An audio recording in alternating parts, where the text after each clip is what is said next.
Hi friends, it's me, Jenny. Today I wanted to show you a look that I tried with DIY hair, makeup, and nails. Starting off with these awesome brushes that I used for my gel nail polish. Shout out to Yastard who sent these awesome brushes, and they sent this nice little brush set, and I used this set for my gel nail polish that I did. I really like how precise I was able to get around the edges of each fingernail and toenail using these brushes. Some of them are super duper fine, so if you like doing fine detailed nail art, then these are perfect for that type of thing. Some are the perfect size for using clear builder gel and encapsulating glitter like how I did today, using these brushes. But I'll do my best to tell you what I'm doing here. I started off by making sure that the brush was nice and clean with some isoporic alcohol. Each brand of gel polish has its own instructions for curing time, so be sure to check based on whichever brand you're using.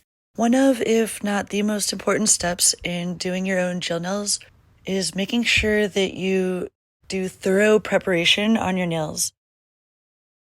So I was sure to spend plenty of time before the video using a file and making sure there was no cuticle or dead skin around the edges. Some people will use an electronic e-file, and if you do, then just be really careful and don't use too much pressure. After filing and everything, I was sure to clean my nails with just a layer of acetone just to prime the nail surface, and then I cured a base layer of Saviland gel. After that, I went on in and used this big pot of clear Saviland builder gel. And this is really good if you have thin nails or nails that bend and you just want your nails to be a little bit thicker. But this is perfect for if you want to extend your nails and actually build them out to make them longer using the builder gel. So today I actually did a really easy manicure. On each hand, I cured 2 thin layers of Saviland builder gel.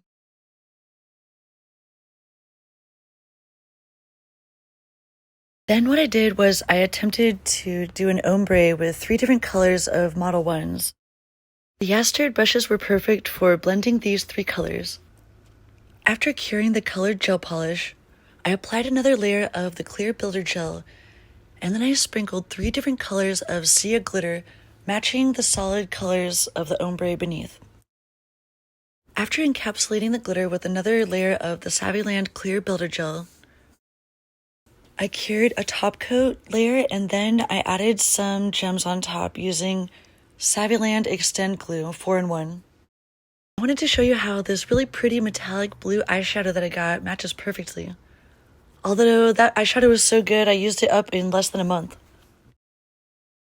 We also added this really pretty rainbow metallic palette before applying this glitter glue. It's basically like a facial glitter glue by NYX. So we used the glitter glue and then we applied the Sia glitter onto our face to match the nails. Here are a few of my favorite shades of NYX lip liner, lipstick, and lip gloss. I don't normally wear blue lipstick, so this was kind of a cool experiment, and I wound up kind of mixing these together, and yeah, I hope you like the way it turned out.